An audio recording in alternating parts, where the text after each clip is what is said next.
कृष्णा तुम्हारी धरती पर देखो पाप है छाया, रहा नहीं क्यों प्रेम जगत में, कैसा कलयुग आया।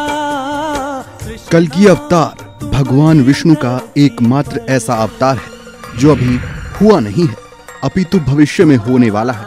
हिंदू धर्म के अनुसार वर्तमान कलयुग के अंत में श्रावण शुक्ल पक्ष की षष्ठी तिथि को भगवान विष्णु कल्कि भगवान के रूप में अवतरित होंगे। राम बन कभी श्याम बन तुम धरती पर आए।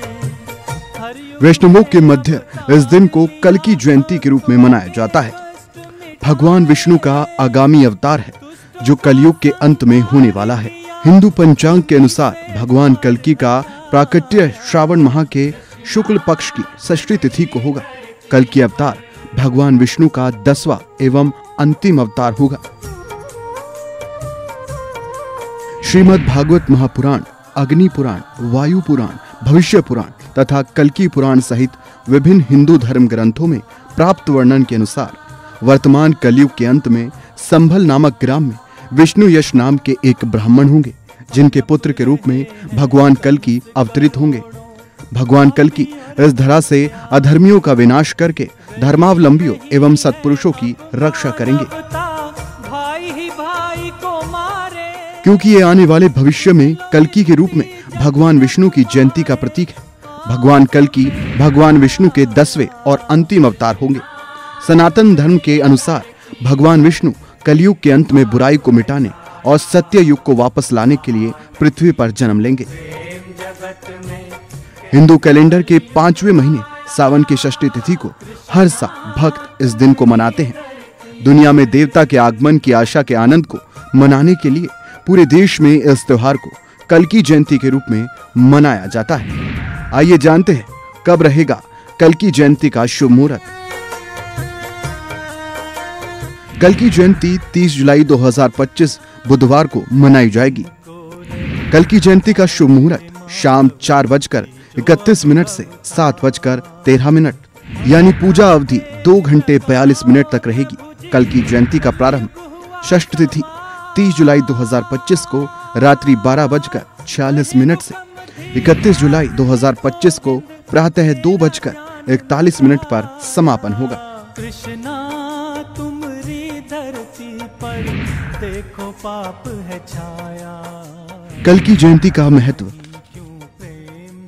श्रीमद् भागवत में कल्कि को भगवान विष्णु के 10वें अवतार के रूप में पहचाना जाता है, जो कलयुग के वर्तमान चरण को समाप्त करने और सत्य युग को वापस लाने के लिए प्रकट होंगे। भक्त भगवान विष्णु को उनके आशीर्वाद के लिए पूजा करते हैं और प्रार्थना करते हैं, और वे अपने सभी बुरे कामों या पापों के लिए भी क्षमा मांगते हैं। भक्त शांतिपूर्ण जीवन के लिए भी प्रार्थना करते हैं और आशीर्वाद मांगते हैं, क्योंकि उन्हें यकीन नहीं होता है कि अंत कब आ जाएगा। लोग अपने जीवन को दर्द रहित और शांतिपूर्ण अंत को सुनिश्चित करने के लिए इस दिन उपवास रखते हैं। कल्कि को भगवान विष्णु के सबसे क्रूर अवतारों में से एक माना जाता है, जो मानव जाति के अंत का प्रतीक है। भक्त पूजा करते हैं और मोक्ष की तलाश करने के लिए उपवास रखते हैं, क्योंकि उन्हें लगता है कि अंत निकट है, और इसलिए अंत से पहले अपने पापों के लिए दया मांगने की सलाह दी जाती है। कल्कि देवताओं के 8 सर्वोच्च गुणों का प्रतीक है, और उनका मुख्य उद्देश्य एक विश्वासहीन दुनिया की मुक्ति है। कलयुग को अंधेरे के युग के रूप में माना जाता है, जहां लोगों द्वारा धर्म और विश्वास को नजरअंदाज कर दिया जाता है, और वे भौतिकवादी महत्वाकांक्षा और लालच में अपने उद्देश्य को भूल जाते हैं। ऐसा माना जाता है कि विभिन्न भ्रष्ट राजाओं की हत्या के बाद भगवान कल्कि मनुष्यों के दिलों में भक्ति का भाव जगाएंगे।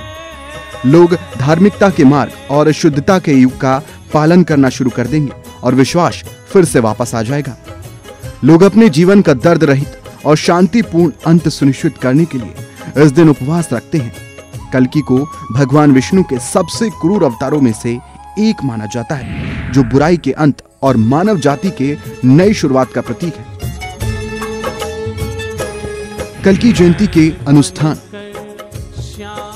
कल्कि जयंती के मौके पर जातक पूरे दिन उपवास भी रखते हैं। इसी के साथ भगवान विष्णु का आशीर्वाद पाने के लिए विभिन्न मंत्रों जैसे नारायण मंत्र, विष्णु सहस्त्र नाम और अन्य मंत्रों का 108 बार जाप करते हैं। भक्त व्रत की शुरुआत करते हुए बीज मंत्र का जाप करते हैं, जिसके बाद पूजा होती है।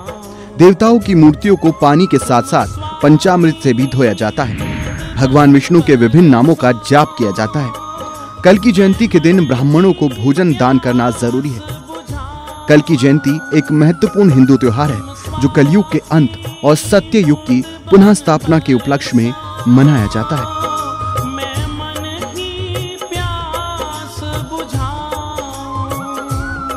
कल की जयंती पूजावधि: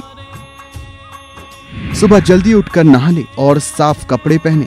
विष्णु जी की मूर्ति को गंगाजल से धोकर नए वस्त्र, पुष्प अर्पित करें और तिलक करें। नारायण मंत्र, विष्णु सहस्त्रनाम और अन्य मंत्रों जैसे मंत्रों का 108 बार जाप करें।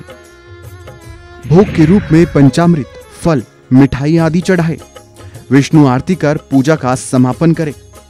मान्यता है कि इस दिन ब्राह्मणों को दान आदि करना बहुत शुभ होता है, जिससे समस्त पृथ्वी पर भगवान विष्णु की अपार कृपा बरसती है।